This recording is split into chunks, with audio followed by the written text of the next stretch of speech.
Je me présente, je m'appelle Anne Nadeau. On m'a demandé de venir vous rencontrer aujourd'hui. Je suis bien contente. Moi, je suis prof d'art dramatique de formation, mais j'ai surtout travaillé en médiation culturelle, donc pour des organismes culturels à faire le pont finalement entre les œuvres puis les jeunes spectateurs. Et puis, je viens de déposer ma thèse de doctorat qui porte sur l'enseignant passeur culturel et j'agis maintenant en formation initiale, donc à l'Université de Montréal et à l'UQAM, en formation des maîtres, vraiment pour outiller ces futurs enseignants à développer le rôle de passeur culturel, à comprendre aussi ce que ça veut dire, la culture à l'école, finalement. Donc, voilà pourquoi je suis invitée ici, parce que je viens un peu de l'éducation, mais un peu aussi du domaine des arts de la scène. Donc, ce que je vous propose aujourd'hui, c'est d'abord de voir c'est quoi les liens entre culture et éducation qui sont vraiment prescrits, ce qu'il y a dans vraiment ce qui vient des documents du ministère officiellement pour essayer de comprendre c'est quoi l'affiliation entre les deux, mais aussi pour réaliser à quel point c'est déjà présent dans les documents avec lesquels on travaille puis qui régissent le travail des enseignants en classe, pour aller tranquillement vers la sortie au théâtre ou au spectacle ou même au cinéma pour voir de quelle façon on peut travailler en classe autour de ça. Puis aussi dans l'optique, parce que si vous êtes ici, c'est sûrement parce que vous-même, vous avez un intérêt pour inviter vos élèves, voir des spectacles, sortir, mais je sais très bien, surtout dans les écoles secondaires, que tous vos collègues n'en sont pas convaincus et que souvent, il faut qu'il y a une forme de compétition entre les disciplines, en fait, pour le temps. Hein? C'est toujours le fameux temps qui nous guide. Donc, je voudrais bien contribuer à vous donner un petit peu un argumentaire sur pourquoi ça vaut la peine de faire que tout le secondaire 2 quitte un après-midi pour aller voir une pièce de théâtre, par exemple, puis comment vos collègues peuvent peut-être aussi en profiter. Puis, selon le temps, en fait, peut-être conclure avec les spectacles de la saison qui vous sont présentés ici pour voir déjà s'il y a des pistes autour de ça. Mais de toute façon, avec l'atelier tout à l'heure, vous allez aller plus loin sur les spectacles de la saison et vous avez la chance incroyable d'avoir des artistes qui viennent pour vous présenter aujourd'hui. Pour m'aider un petit peu, j'aimerais ça savoir de quelle discipline les enseignants, parce que je sais qu'il y a des gens du milieu culturel qui sont là, des organismes aussi, les gens de la commission scolaire, mais j'aimerais savoir de quel champ vous êtes, si ça ne vous dérange pas. Français, art dramatique. Vous, c'est toute la commission scolaire, tous les trois? Hein? Oui. Parfait. Art dramatique, toutes les deux? Français. Français et art dramatique. Puis, bon, c'est les dames de la RTA qui sont là à Laval. Super. Donc, vous voyez les gens qui viennent aux rencontres de la culture, hein? C'est les arts et les lettres. Pourtant, la culture, c'est l'affaire de toutes les disciplines. Hein? C'est l'affaire de tous, donc personne ne s'en occupe parce que c'est l'affaire de tout le monde. Mais c'est vrai qu'il y a une parenté naturelle des arts et des lettres avec la culture, mais par contre, la culture, c'est beaucoup plus que les arts. Donc, c'est un peu ça aussi que je voudrais mettre en valeur dans ce qu'on va voir aujourd'hui. On va pouvoir y aller avec... attends, non. Je vais poser ma question avant. D'abord, le mot culture, j'aimerais ça voir les premiers mots qui vous viennent. Si vous avez à définir la culture, ce serait quoi des mots-clés qui seraient en lien avec la culture? Langue. Connaissance. Histoire. Politique. Je les répète parce que... Manger, tout à fait. Oui, mais c'est intéressant d'entendre la variété quand même. Y a-t-il d'autres choses? La découverte, l'enrichissement. Pour définir la culture, des repères. Si on vous demande, vous voyagez, là, puis on vous demande c'est quoi la culture québécoise, tu sais, à quels grands ensembles vous allez penser? Les arts, les musiques, donc les arts. La langue, c'est quelque chose qui contribue à nous définir dans notre identité. Hein? Fait que il y a donc probablement ce mot-là aussi, notre histoire. OK, on va aller voir la diapo sur la définition en fait du dictionnaire de l'éducation. Elle fait presque une page, fait que c'est comme un petit extrait. Ensemble des phénomènes sociaux propres à une communauté ou à une société humaine, ensemble des connaissances acquises par une personne de manière générale, particulière ou dans un domaine précis. Donc, ça touche certains éléments que vous avez dit. En fait, ce qui est intéressant, c'est de voir que le ministère, quand on parle de culture, il y a lui-même plusieurs définitions qu'il a appliquées selon les documents qu'on consulte. Donc, ce n'est pas pour rien que comme enseignant, on ne sait pas sur quoi se baser pour dire c'est quoi la dimension culturelle à l'école, parce qu'on pourrait trouver un peu de tout selon quel document on consulte. Ce n'est pas grave en soi. On va passer à la suivante, parce qu'en fait, il y a des experts qui ont travaillé à essayer de rassembler c'est quoi toutes les différentes définitions qui existent de la culture pour les mettre en 5 grandes catégories. Fait que plein de choses qu'on a nommées se retrouvent ici. La définition patrimoniale, c'est la première à laquelle on pense souvent parce que c'est lié aux connaissances générales. Donc, un être cultivé. Donc là, ça, c'est ce qui serait lié à la culture patrimoniale. Après ça, instrumentaliste, ça a l'air négatif, mais ce n'est pas négatif. Ça, on l'entend beaucoup. Dans notre programme de formation, c'est beaucoup cette vision-là qui est mise de l'avant, surtout dans le programme du primaire qui a été écrit avant que toute cette réflexion-là sur la culture soit bien aboutie. Mais c'est l'idée que la culture, c'est une boîte à outils. Donc, il y a plusieurs repères culturels à la fin de vos disciplines scolaires. Puis là, c'est intéressant parce que c'est beaucoup ça. La culture, ça aide à se débrouiller, à avoir une vision large, à faire une transposition pratique. Donc, je comprends, j'ai appris à compter. Maintenant, je m'assois avec des sous, puis je vends des choses au marché. Je fais les jeunes entrepreneurs, je fais une transposition pratique de ce que j'ai appris à compter mes sous, par exemple, en mathématiques. Anthropologique, on n'en a pas parlé tant que ça, mais dès que je vais en milieu un peu multiethnique, c'est la première chose qui revient. Fait que c'est lié aux us et coutumes, à l'identité, vraiment. Donc, c'est vraiment quelque chose qui se développe de façon intrinsèque. Dès qu'on travaille dans un milieu qui est plus mixte, on y fait appel de façon instinctive à cette dimension-là. Je vais sauter la 4e pour aller à la dernière. La conception esthétique, en enseignement des arts, on travaille beaucoup avec. C'est lié au senti, c'est lié à notre rapport à la beauté, à l'esthétisme, à l'appréciation des œuvres, mais aussi à l'expression de notre personnalité. Je pense qu'en langue aussi, dès qu'on fait produire les élèves, on les amène à s'exprimer, bien, on est aussi un peu dans cette dimension-là. La conception de la culture comme objet et comme rapport, c'est basé sur la sociologie, en fait. Donc, c'est Fernand Dumont qui a travaillé sur ces dimensions-là de la culture. Puis, il y a des experts qui ont travaillé un peu comme en parallèle des programmes de formation qui s'écrivaient au début des années 2000 pour vraiment, comme il faut, appuyer notre approche culturelle de l'enseignement sur de la théorie, si on veut. Puis, au fond, ce n'est pas si compliqué. C'est que l'élève vient à l'école avec sa culture. Il n'y arrive pas vide. Tous vos élèves là, sont différents. Puis, on appelle ça la culture première. Donc, c'est ce avec quoi il lit le monde. Ça, c'est teinté de plein d'affaires. Sa façon de voir le monde, elle vient beaucoup de sa famille, de sa communauté de façon plus large. Donc, c'est là où vous avez peut-être eu affaire à des élèves qui arrivent avec, par exemple, déjà en première secondaire, des opinions politiques super claires. Parce qu'ils ont bâti une compréhension du monde, ils ont des parents politisés, par exemple, puis ils ont bâti cette compréhension-là autour d'enjeux, ou qui ont déjà peut-être même des préjugés très forts, ou qui sont des passionnés de musique classique, puis qu'eux autres, là, leur façon de voir le monde est beaucoup influencée par leur passion pour la musique, puis le fait qu'ils ont une grande discipline, par exemple, pour pratiquer leur instrument. Donc, ils arrivent avec tout ça. L'école est un lieu de culture seconde. Donc, vous êtes là pour les amener à faire des apprentissages. C'est là-dessus, c'est ce qu'on vous a donné comme mandat, comme enseignant. Donc, finalement, quand on conçoit la culture comme objet et comme rapport, ça veut dire qu'on est capable de faire des liens pour que notre nouvelle matière, notre culture seconde à acquérir, bien, à se rendre à l'enfant, il faut prendre en compte ce qu'il est, donc sa culture immédiate, sa culture première. C'est comme ça qu'il va donner sens à ce qu'il apprend. Au primaire, les titulaires connaissent les enfants. Ils en ont 25, ils les ont sur toute l'année.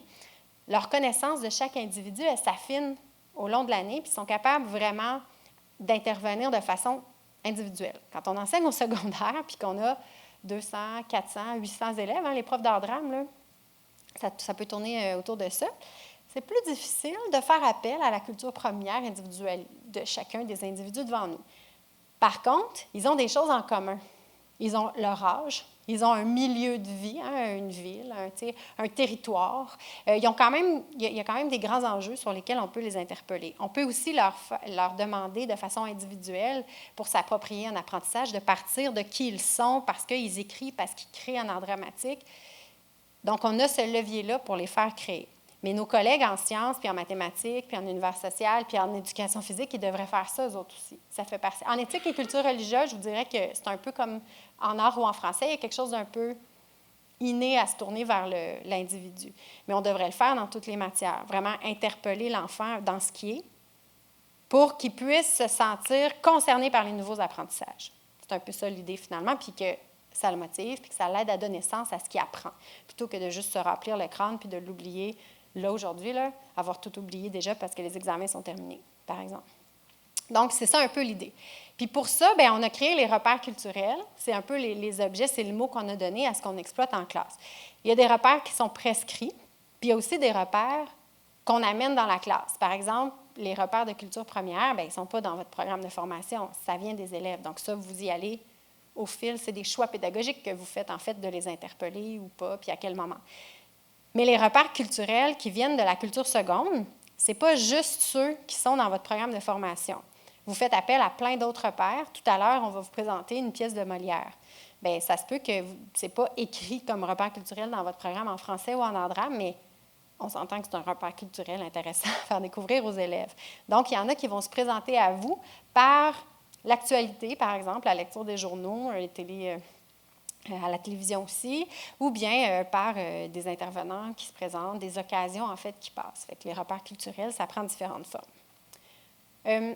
On dit que l'enseignant devrait jouer un rôle de passeur culturel. Est-ce que vous avez entendu cette expression? Une autre affaire qu'il faut faire? En fait, c'est pas... c'est qu'on met des étiquettes sur les choses, mais c'est des choses que... Moi, ma thèse était directement là-dessus, puis tu sais, les enseignants, quand on avançait dans le processus, ils finissaient tous par dire, bien, OK, bien, on le fait déjà. Oui, c'est quelque chose que vous faites déjà au quotidien, mais je suis sûre que si vous regardez le portrait de l'ensemble des enseignants de votre école, on le fait à plus grande ou plus petite échelle. Hein, finalement, c'est de faire ce lien-là entre l'élève puis les objets culturels. On peut passer à la diapo suivante, Robin. Donc, l'enseignant passeur culturel, il dépasse l'enseignement des contenus disciplinaires. Donc, c'est un peu comme les exemples que je vous ai donnés tout à l'heure. Il profite des occasions qui passent pour faire des liens avec l'élève, puis pour faire des liens avec un savoir nouveau, qui n'est pas nécessairement la page 4 à laquelle on est rendu dans le livre. Donc, les manuels scolaires, c'est un outil, bien sûr, avec lequel on peut travailler, qui est très pertinent, mais on n'en est pas prisonnier. Ça veut dire que ça demande une certaine souplesse pour agir comme passeur culturel. Puis, ce que j'ai réalisé aussi avec les enseignants qui ont travaillé avec moi, c'est avoir de l'expérience, c'est quelque chose qui aide. Quand on a déjà vécu quelques années scolaires, on connaît le rythme, on connaît, par exemple, les exigences des évaluations qui sont prescrites, ce genre de choses-là, là, on se sent plus à l'aise d'avoir la souplesse de jouer dans notre horaire puis d'intégrer un peu plus de choses spontanées. En fait, l'idée, c'est de créer un rapport positif au savoir pour donner à l'élève le goût de la culture. Fait qu'en fait, le passeur culturel, il doit être souple, puis il doit... Vous pensez que ce serait quelle autre attitude, en fait, qui serait engagée chez l'enseignant qui joue ce rôle-là, à part être souple?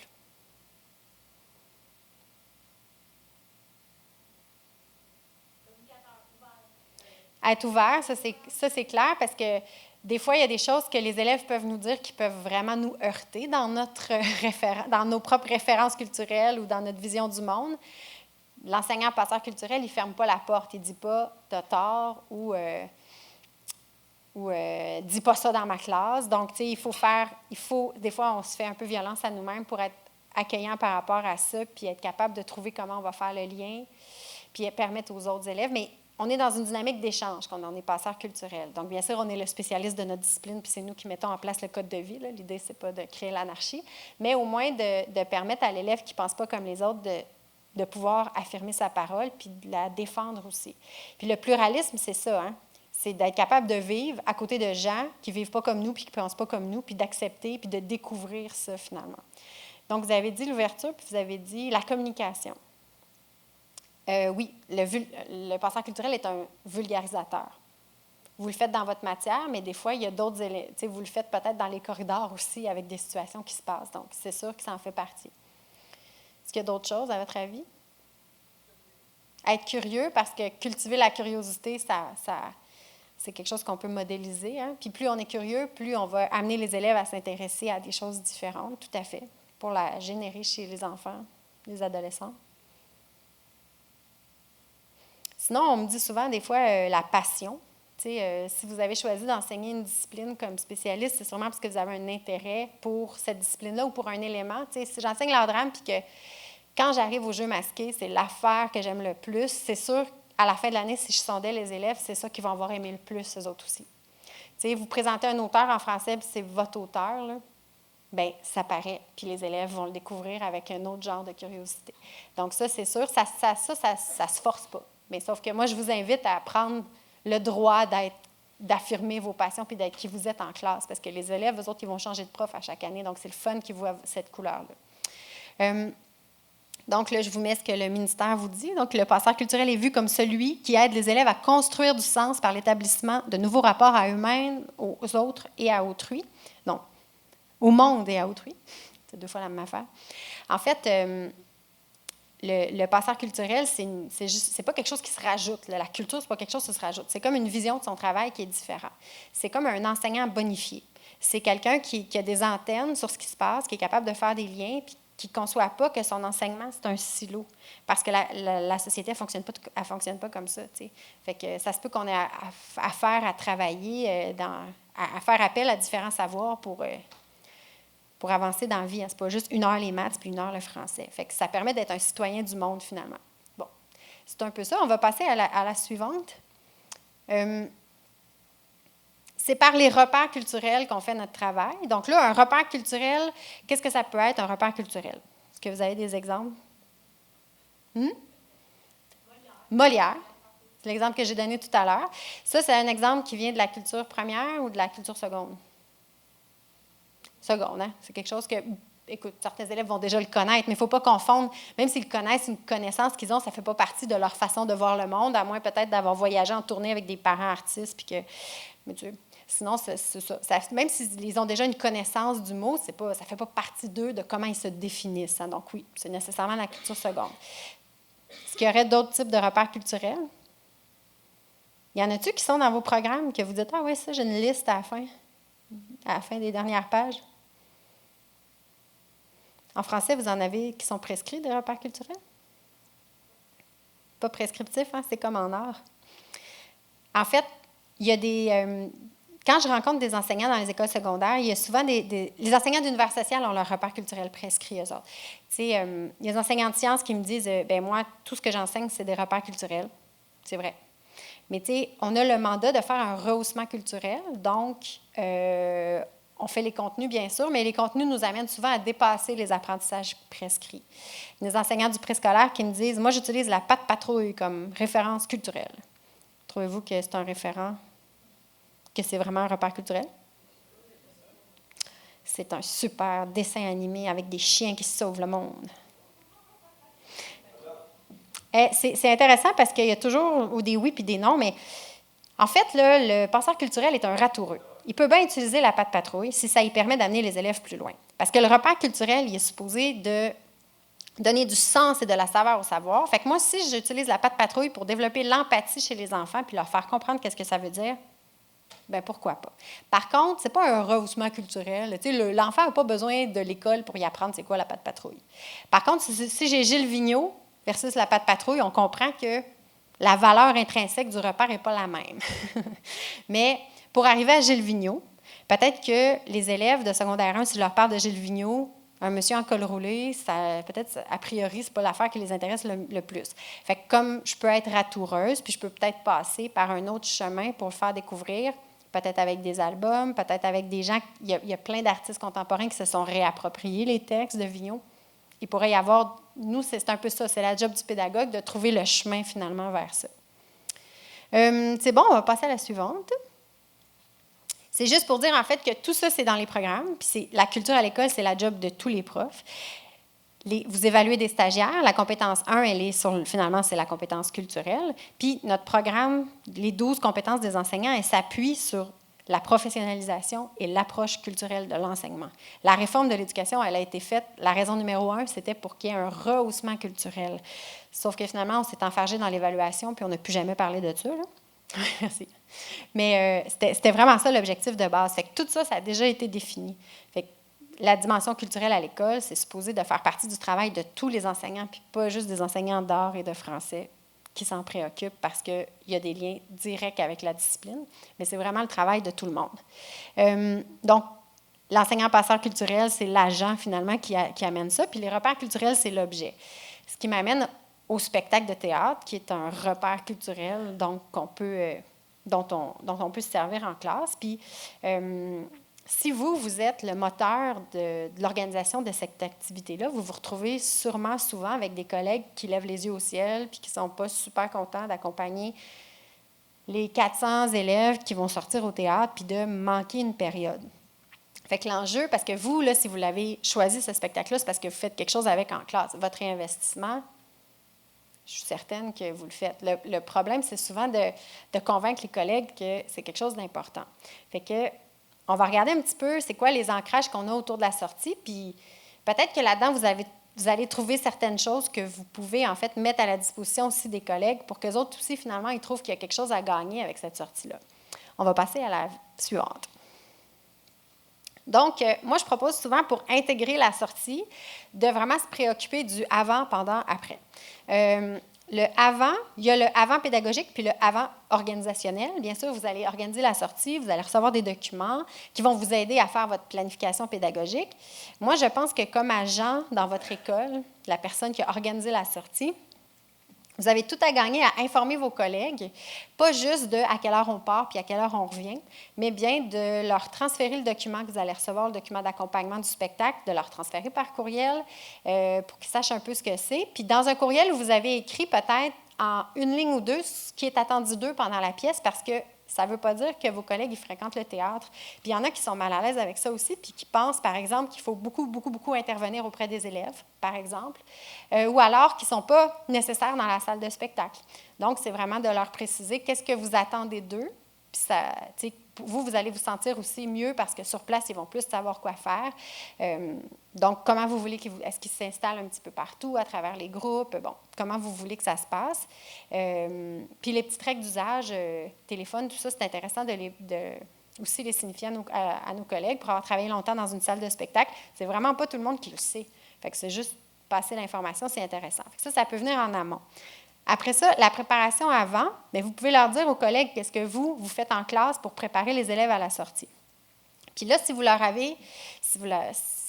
avez informés d'un spectacle qui vient, vous leur avez envoyé le cahier d'accompagnement, peut-être qu'eux autres vont voir des pistes. On ne leur dira pas quoi faire dans leur classe, mais peut-être qu'eux autres vont voir des pistes aussi qui peuvent être inspirantes pour un peu aborder certains sujets. Je vais vous faire un exemple tout à l'heure. Donc, l'idée, c'est de rendre les élèves actifs dans la préparation en classe. Donc, bien sûr, peut-être que vous avez l'habitude de leur montrer des images du spectacle, toujours une bonne idée, mais c'est intéressant aussi de les faire chercher, de trouver des ramifications. Les cahiers d'accompagnement vont souvent vous donner des questions, puis même des fois, vous proposer des activités à faire. Vous allez selon votre degré de ce qui vous plaît moins, si vous êtes à l'aise ou pas. Fait que vous pouvez piger finalement dans ce que la compagnie a proposé, mais c'est vous qui savez ce que vous faites en classe. Des fois, c'est bien de faire beaucoup de choses avant. Des fois, c'est bien de juste mettre la table, vivre le spectacle, puis faire plus de choses après. Ça dépend de ce que vous allez faire. Le réinvestissement, c'est étonnant, comme souvent, à part l'appréciation, en art, on aime s'en servir pour faire l'appréciation, mais c'est souvent ce qui est négligé. Les gens préparent, mais ils ne réinvestissent pas tant que ça. Fait que moi, je vous donnerais le défi de voir si, dans vos classes, si vous voulez exploiter la sortie comme un repère culturel, comment vous pouvez vous en servir en réinvestissement, c'est-à-dire pour que ce soit vraiment un tremplin pour faire un autre apprentissage. Donc, pas l'appréciation ou l'écriture, la critique, c'est hyper intéressant, surtout si ça... Tu sais, s'il y en a qui enseignent en secondaire 4 en français, on travaille beaucoup autour de la représentation théâtrale, tout ça, mais de voir si on ne peut pas s'en servir, par exemple, en art drame pour faire créer quelque chose, pour faire interpréter, en se basant sur des choses qu'on a observées dans la pièce ou sur des extraits de la pièce, par exemple. En français, peut-être utiliser vraiment un savoir à développer, une façon d'écrire, par exemple, ou de communiquer oralement, qui peut s'inspirer de la pièce. Ce qu'on veut éviter, par exemple, c'est que les élèves prennent des notes au théâtre et qu'ils soient hyper stressés parce qu'on va leur demander après des détails d'observation précis. Ça arrive trop souvent encore. Les élèves, ils ont mal au ventre, puis ils prennent des notes. Puis là, ils posent des questions aux artistes après, là, puis c'est des questions parce qu'ils ont peur d'être contrôlés sur les détails. Donc, vraiment, de rester dans le plaisir, mais de vous en servir. Après ça, vous avez une référence commune, en fait. Vous avez un nouveau repère culturel commun avec les élèves. Fait que c'est quelque chose, après, dont on peut se servir. On va passer à la suivante. Vous allez recevoir plusieurs ressources. Donc Odyssène, aujourd'hui, vous a remis la liste des spectacles avec des cours résumés. C'est une ressource. Vous posez une question, vous pouvez appeler Charles, vous avez quelqu'un, là, un répondant, pour voir est-ce que je peux, est-ce que vous avez déjà pensé, est-ce que telle chose c'est possible, essayez-vous. Je vous ouvre cette porte-là, je n'ai même pas demandé. Il y a des photos, il y a le cahier d'accompagnement du spectacle. Les images, ça parle beaucoup. Des fois, c'est le fun, juste à partir de l'image, de faire créer les élèves, genre leur demander ça va être quoi la pièce, puis qu'ils doivent le présenter en 2-3 minutes, juste pour se mettre dedans. Les extraits vidéo, moi, je trouve que c'est souvent plus pour les enseignants que pour les élèves. avant la pièce parce que ça ne rend pas toujours justice à l'art vivant.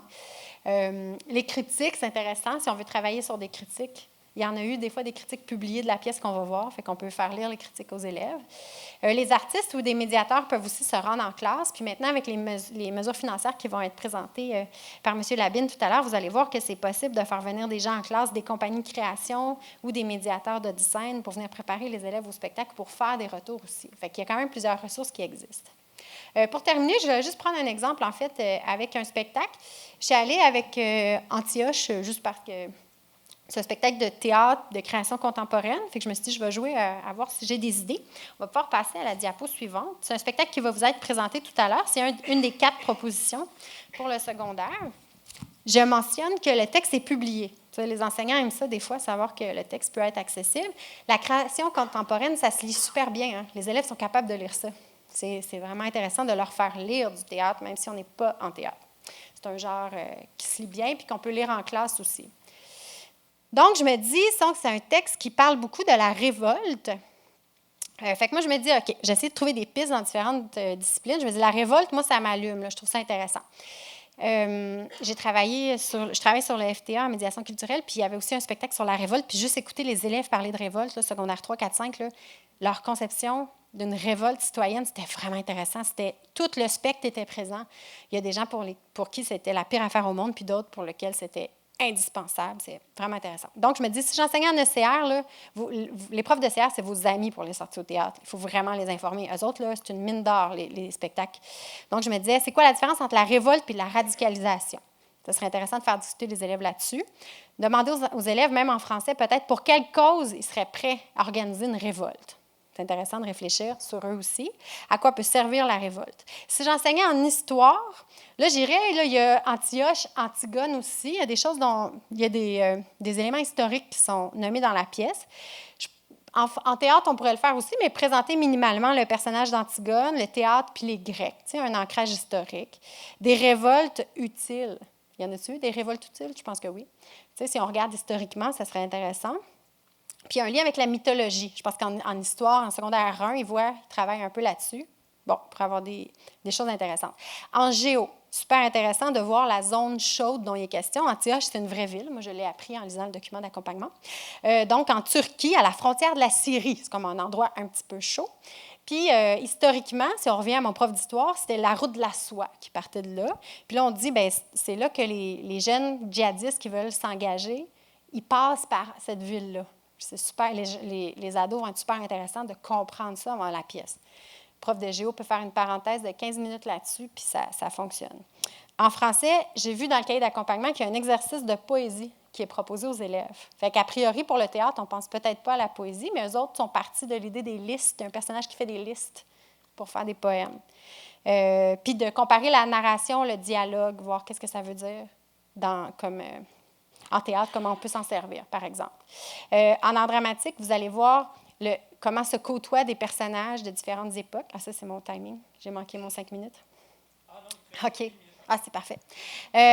Puis, bien sûr, il y a l'appréciation de la pièce, mais comment, après ça, on peut amener les élèves à travailler l'interprétation à partir du type d'interprétation que vous allez voir dans la pièce de théâtre. Ça aussi, ça peut être vraiment intéressant.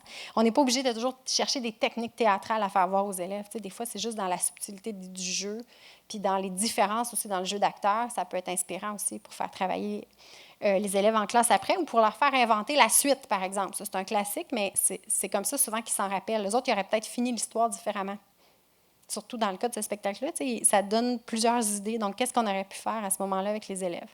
Fait que le défi, c'est toujours les mathématiques puis l'éducation physique. Les sciences, là, si vous avez des enseignants qui aiment un peu le théâtre, dans ce cas-là, là, qui accompagnent... Moi, j'ai toujours des profs de sciences qui ont des idées, mais l'éducation physique, puis il y a un prof d'éduc qui m'avait déjà dit, bien, l'acteur est un athlète à quelque part, puis on pourrait vraiment voir comment il prépare son corps à ça.